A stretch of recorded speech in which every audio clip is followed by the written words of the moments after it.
Hey, what's up mga kaballers? Maligayang pagbabalik sa aking channel. Halina't pag-usapan natin ang balitang may nagbabalik sa Golden State Warriors, kilalanin. At ang balitang Lakers may ipapalit na kay Anthony Davis. Tara na't pag-usapan natin yan dito sa Basketball Hotshot.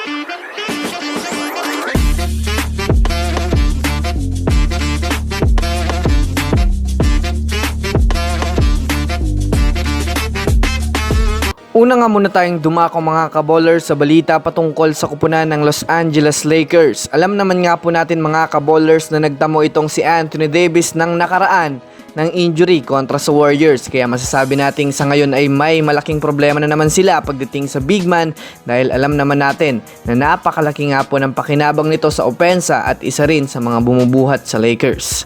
Ngunit dahil nga po mga kaballers ay hindi na naman nga po mga kaballers makakapaglaro ng maayos dahil sa may dinadamdam itong si Anthony Davis ay maaaring may bagong ipapalit na naman sa kanyang pwesto. Ayon nga sa inilabas na balita ni Jovan Buha na siyang Lakers insider ay si Jackson Hayes nga daw muna mga kaballers ang magsisilbing papalit kay Anthony Davis sa starting lineup at ang magiging backup nito ay itong si Christian Wood. Kung susumadayan nyo natin mga kaballers, malaki rin nga po ang naiaambag nitong si Jackson Hayes sa depensa at sa rebounding kaya di malabo na siya muna sa ngayon ang magiging main big man ng Lakers. Samantala, dumako naman tayo mga kaballers sa balita patungkol sa may nagbabalik na naman sa kupunan ng Golden State Warriors. Well, sa nalalapit ngang pagtatapos mga kaballers ng regular season ay paunti-unti na rin nga pong nakikita na ng mga coaches kung sino talaga ang mga player sa kanilang mga teams ang mas nakakatulong sa rotation bukod sa kanilang mga superstar. Kagaya na lamang mga kaballers nitong pagbabalik ng laruan ni Andrew Wiggins na masasabi nating isang magandang advantage nga ito ng Warriors kontra sa ibang mga kupunan. Umakyat na nga po mga kaballers ang average nito sa 15.2 points sa huling tatlong laro na dati ay nasa 12 points per game lang.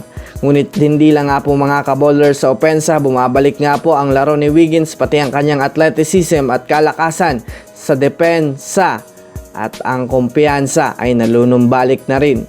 Kung susumadayan niyo natin mga kaballers, bagamat man nga po hindi nakatulad ng dati ang kanyang puntos, kada laro ay malaking tulong pa rin nga ito lalo pat may isa na ring player ang bumubuhat sa GSW na si Jonathan Kuminga.